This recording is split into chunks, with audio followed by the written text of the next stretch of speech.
সাভারের আমিনবাজারে মিরপুর মফিদি আম school and কলেজে কৃতি শিক্ষার্থীদের সংবর্ধনা দেওয়া হয়েছে। পুরাতন ও নতুন কৃতি শিক্ষার্থীদের পদচারণায় মুখরিত হয়েছিল পুরো ক্যাম্পাস। প্রিয় প্রতিষ্ঠানের প্রিয় শিক্ষকদের পেয়ে উচ্ছ্বসিত, আবেগে আপ্লুত সকলেই। এ যেন এক ভিন্ন মিলন মেলা। বিস্তারিত সিরাজুল ইসলামের প্রতিবেদন, ক্যামেরায় ছিলেন রবিন হাসান। সাভারের আমিনবাজারে শতবর্ষ প্রাচীন বিদ্যাপীঠ মিরপুর মফিদ আম স্কুল অ্যান্ড কলেজে কৃতি শিক্ষার্থীদের সংবর্ধনা দেওয়া হয়েছে। আজ সকালে প্রতিষ্ঠানের অডিটোরিয়াম হলে এ অনুষ্ঠান অনুষ্ঠিত হয়। মিরপুর মফিদ আম স্কুল অ্যান্ড কলেজের ভারপ্রাপ্ত অধ্যক্ষ শওকত ওসমান খানের সভাপতিত্বে সহযোগী অধ্যাপক আবু সাইদ ও সুভাষচন্দ্র সূত্রধরের সঞ্চালনায় অনুষ্ঠানে বক্তব্য রাখেন প্রতিষ্ঠানের প্রাক্তন ও নতুন কৃতি শিক্ষার্থীরা। বক্তব্য রাখেন শিক্ষক ও সাংবাদিক সিরাজুল ইসলাম, সিনিয়র শিক্ষক গোলাম মোর্শেদ, প্রভাষক বিপুল কুমার বিশ্বাস সহ আরও অনেকে।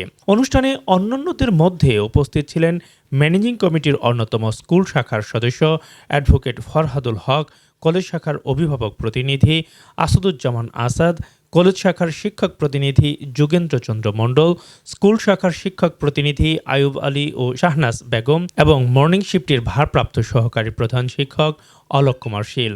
এ সময় প্রধান অতিথি হিসেবে উপস্থিত ছিলেন আমিনবাজার ইউনিয়ন আওয়ামী লীগের সভাপতি, ইউনিয়ন পরিষদের চেয়ারম্যান ও প্রতিষ্ঠানটির দাতা সদস্য আলহাজ রকিব আহমেদ। প্রধান অতিথির বক্তব্যে তিনি এসএসসিতে এ+ পাওয়া শিক্ষার্থীদের এই প্রতিষ্ঠানে ভর্তি ফি ফ্রি করার ঘোষণা দেন।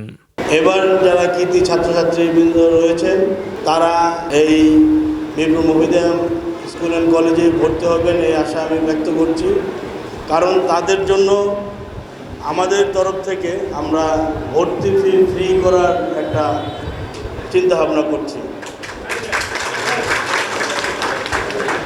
তো আমি যারা ভালো রেজাল্ট করেছেন, আসলে আপনারা ভালো রেজাল্ট করেছেন, এই কৃতিত্বটা অবশ্যই আপনার ব্যক্তিগত এবং আপনার ভবিষ্যৎটাও আপনাকেই করতে হবে। তো আপনার ভালো মন্দ আপনি বুঝবেন, আপনি সেটা গ্রহণ করবেন। কিন্তু একজন সুনাগরিক হিসেবে এই অত্র বিদ্যালয় এবং অত্র এলাকার একটা সুন্দর সমাজ এবং শিক্ষিত সমাজ গড়ার দায়িত্ব আপনার উপর বর্তায়। অনুষ্ঠানে বক্তারা সাভারের এই ঐতিহ্যবাহী প্রতিষ্ঠানটির শিক্ষা, সংস্কৃতি এবং স্কাউটের বিভিন্ন সফলতার দিকগুলো তুলে ধরে ভবিষ্যতে আরও ভালো ফলাফল করে একটি মডেল প্রতিষ্ঠান গড়ার আশাবাদ ব্যক্ত করেন। আগত কৃতি শিক্ষার্থীদের মধ্যে ডাক্তার, ইঞ্জিনিয়ার, ব্যাংকার, প্রভাষক সহ বিভিন্ন বিশ্ববিদ্যালয় পড়ুয়া শিক্ষার্থীদের হার না মানা সফলতার স্মৃতিচারণ এবং প্রতিষ্ঠানটির শিক্ষকদের ইতিবাচক ভূমিকার প্রশংসা করে সদ্য পাশ করা এসএসসি পরীক্ষার্থীদের এখানে ভর্তি হওয়ার জন্য সুপারিশ করেন। তারা বলেন, দূরের কলেজে যাতায়াতে যে সময় নষ্ট হয় সেই সময়টুকু এখানে ভর্তি হলে মনোযোগ দিয়ে পড়াশোনা করা যাবে।